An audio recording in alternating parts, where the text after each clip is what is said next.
Clearing $20,000 a month in net profit is the standard benchmark for financial independence in real estate. It's the number that usually lets you replace a high-income day job and step back from the daily grind. But if you spend any time online, you'll hear conflicting advice on how to get there. One person says you have to flip houses. Another insists you need Airbnb. The truth is, there is no single, universally perfect method. Building a portfolio is strictly a math equation. Your outcome depends entirely on balancing three specific personal constraints: the capital in the bank, the free time you can dedicate, and your current management skills. Attempting a capital-heavy strategy with an empty bank account leads directly to bankruptcy once holding costs outpace your available liquidity. This chart shows exactly how many properties you need to manage to hit $20,000 a month, depending on the route you take. You could do it with just 2 large flips, 4 wholesale deals, 8 short-term rentals, or 50 traditional rental units. Managing 2 flips means dealing with intense, localized risks like budget overruns and contractor delays. On the other end, holding 50 rental units spreads your risk across dozens of tenants, creating a much slower but highly insulated income stream. Reaching that monthly target requires an honest audit of your resources.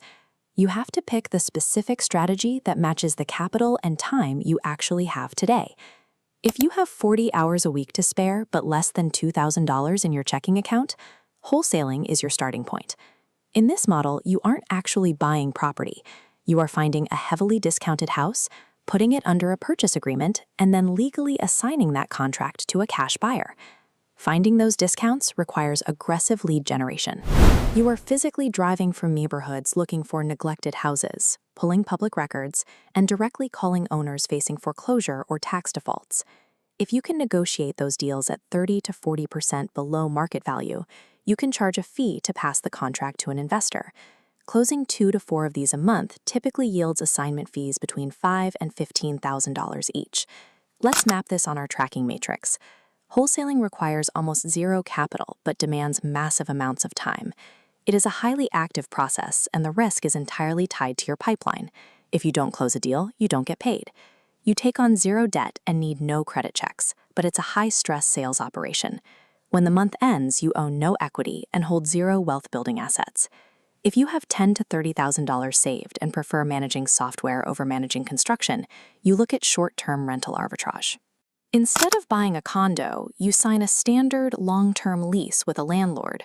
With their explicit permission, you then sublet that exact unit on platforms like Airbnb for a nightly premium. The upfront cost goes entirely into the setup.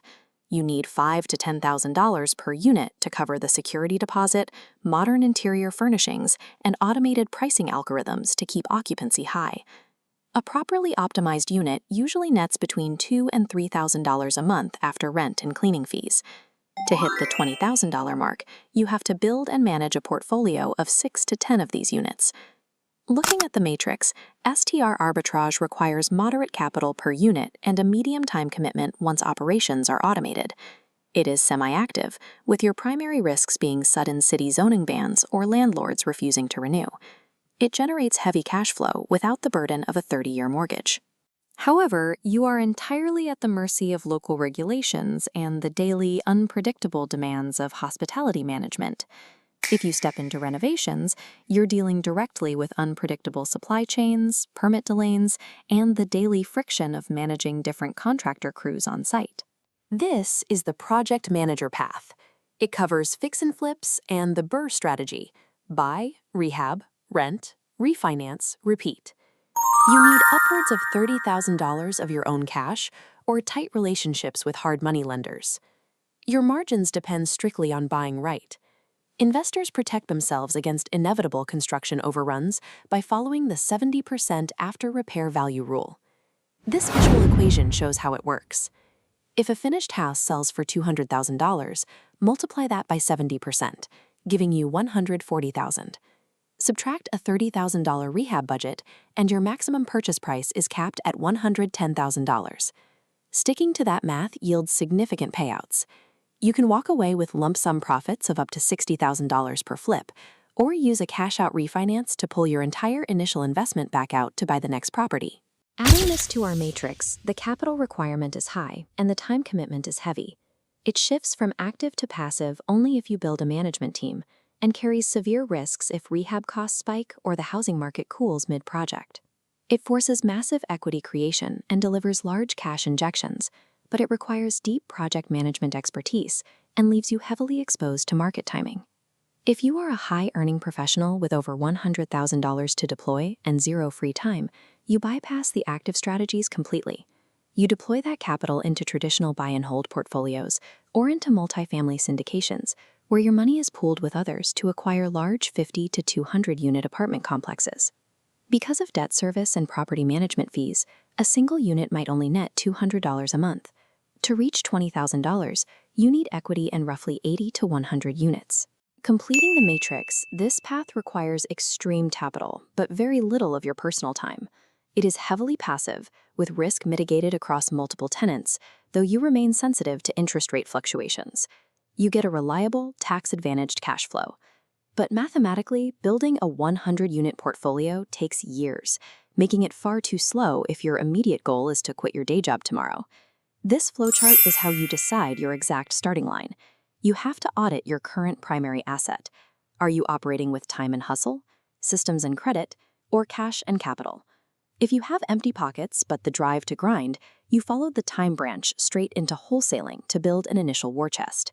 If you understand software automation and have a moderate savings account, you follow the systems branch into short-term rental arbitrage to quickly replace your salary. And if you have a demanding career but a large rank account, you follow the capital branch to park your wealth in multifamily syndications. Investors go bankrupt when they ignore their own constraints. Success happens when you match your strategy to your current bank account and your actual schedule.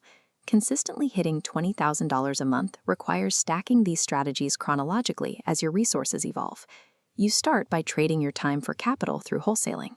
Once you have, you funnel those profits directly into highly optimized arbitrage units or a flipping operation to multiply your funds. Finally, you take those massive active profits and park them permanently into passive, long-term multifamily rentals. No matter which stage you are in, the rules remain rigid. Calculate repair values instantly, prioritize relentless lead generation, and walk away from bad math. Reaching $20,000 a month is the mathematical outcome of matching the right operational strategy to your current financial season. I am Fiana, and you are watching the Roadmap channel. Don't forget to subscribe and like. See you soon.